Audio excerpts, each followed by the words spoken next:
Hadith 4. Narré Jabir bin Abdullah al-Ansari, tout en parlant de la période de pause dans la révélation, rapportant le discours du prophète. Pendant que je marchais, tout à coup j'ai entendu une voix du ciel. J'ai levé les yeux et j'ai vu le même ange qui m'avait rendu visite à la grotte de Hira, assis sur une chaise entre le ciel et la terre.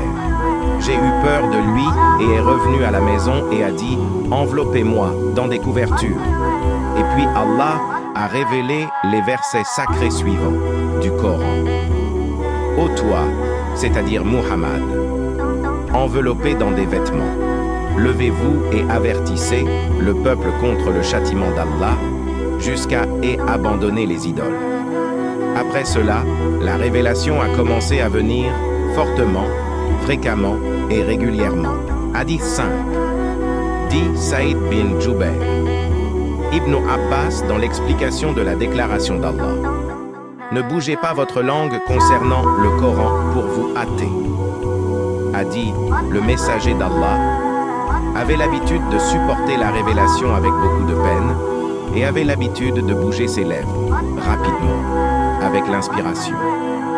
Ibn Abbas remua ses lèvres en disant « Je bouge mes lèvres devant vous comme le messager d'Allah avait l'habitude de bouger les siennes. » Saïd bougea ses lèvres en disant « Je bouge mes lèvres comme j'ai vu Ibn Abbas bouger les siennes. » Ibn Abbas a ajouté « Alors Allah a révélé « Ne bougez pas votre langue concernant le Coran pour vous hâter avec cela. C'est à nous de le recueillir et de vous donner, ô Muhammad, la capacité de le réciter, le Coran. » Ce qui signifie qu'Allah lui fera, le prophète, se souvenir de la portion du Coran qui a été révélée à ce moment-là par cœur et la réciter. La déclaration d'Allah est quand nous avons récité ô Muhammad par Gabriel, alors vous suivez son récit.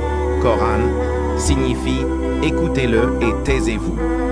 Ensuite, c'est à nous, Allah, de vous l'expliquer, signifie alors c'est à Allah de vous le faire réciter, et sa signification sera claire d'elle-même à travers votre langue. Le messager d'Allah avait l'habitude d'écouter Gabriel chaque fois qu'il venait, et après son départ, il avait l'habitude de le réciter comme Gabriel l'avait récité. Hadith 6.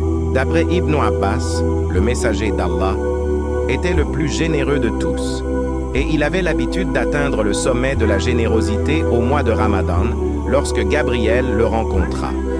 Gabriel avait l'habitude de le rencontrer tous les soirs du Ramadan pour lui enseigner le Coran. Le messager d'Allah était la personne la plus généreuse, encore plus généreuse que le vent fort et incontrôlable, empressement et hâte de faire des actes de charité.